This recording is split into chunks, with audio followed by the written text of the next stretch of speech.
Cumprimentar os senhores representantes da ASF e indo diretamente às questões. Portanto, efetivamente, o setor segurador e dos fundos de pensões tem sofrido algumas alterações relevantes em Portugal, nomeadamente com a aquisição de companhias relevantes por parte de operadores estrangeiros que não devem deixar de merecer, pela sua dimensão, uma análise cuidada da ASF, nomeadamente questionar-se a própria ASF se o quadro regulatório e de supervisão que existe é suficiente para atender ou dar resposta a todas estas mudanças que estão a acontecer. Aqui foi referido pelo grupo parlamentar do PS a questão da venda da GNV Vida, mas eu recordava também a questão da tranquilidade. Portanto, um dos pressupostos da atuação da ASF é a análise dos ativos e dos passivos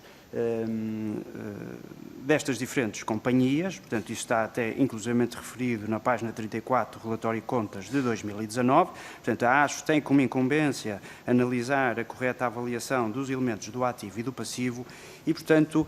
aquilo que eu gostava de saber é se, no respeito à tranquilidade e à GNV Vida, atendendo aos elementos que têm vindo a público e considerando uma lógica de continuidade da atuação da ASF, portanto, não estou a referir-me exatamente a esta direção da ASF, mas a tudo aquilo que a ASF tem vindo a fazer ao longo dos anos, se efetivamente existiu uma validação da ASF ou não relativamente àquele que era o valor patrimonial, quer da Companhia Tranquilidade, quer da Companhia GNV Vida, uma vez que os dados que têm vindo a público parecem evidenciar que existiu um haircut substancial sobre o valor da avaliação que serviu de base aos negócios que foram realizados com os adquirentes. Também dizer que, relativamente à resposta que deu anterior sobre os beneficiários efetivos, há efetivamente uma grande confusão sobre o que é o beneficiário efetivo para efeitos da AML e aquilo que é, e assim devia ser o aspecto mais relevante, uma contraparte relacionada, eventualmente, com algum adquirente que está proibido contratualmente de adquirir uma determinada posição neste tipo de companhias. E se é certo que todas as informações que a ASF pode ter recebido de outras autoridades de supervisão e regulatórias europeias ou internacionais, nomeadamente americanas, há uma pergunta que se impõe, que é saber, por exemplo, se existiu alguma jurisdição offshore que não respondeu a pedidos de informação da ASF. Normalmente, todos nós sabemos que estas jurisdições, nomeadamente os reguladores desses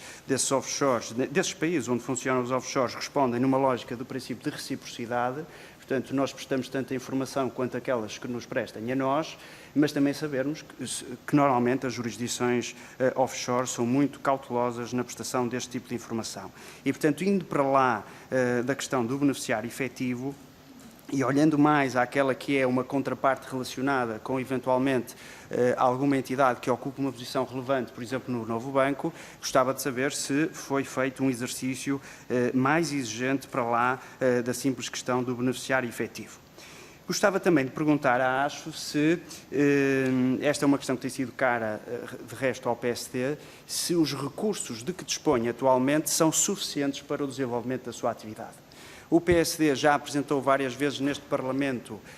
propostas de alteração à Lei Quadro dos Reguladores que evitem que a matéria das cativações ou da limitação na autorização da realização de despesa fossem completamente alterados, nomeadamente dando mais liberdade aos reguladores para desenvolverem a contratação que necessitem para o desenvolvimento da sua atividade, mas a esquerda no Parlamento normalmente tem recusado estas alterações e, portanto, há uma questão que se impõe.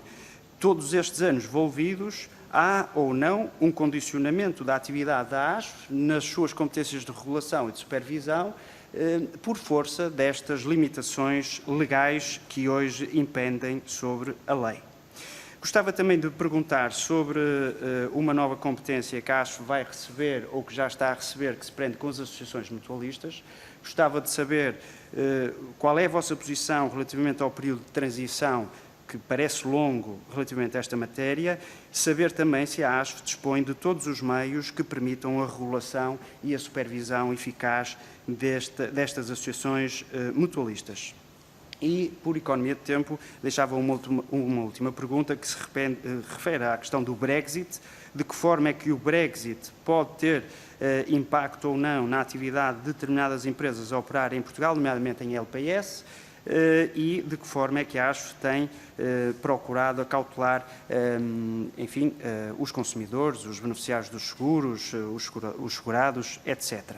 Por fim, mesmo para terminar, vi que a ASF realizou mais de 3.700 atendimentos presenciais em 2019. Perante o contexto de Covid, imagino eu que esses atendimentos se hajam muito limitados e, portanto, gostava também de perceber, enfim, em termos de atividade operacional da ASF, o que é que têm procurado fazer para conseguir dar resposta às solicitações que têm, enfim, dos consumidores. Obrigado.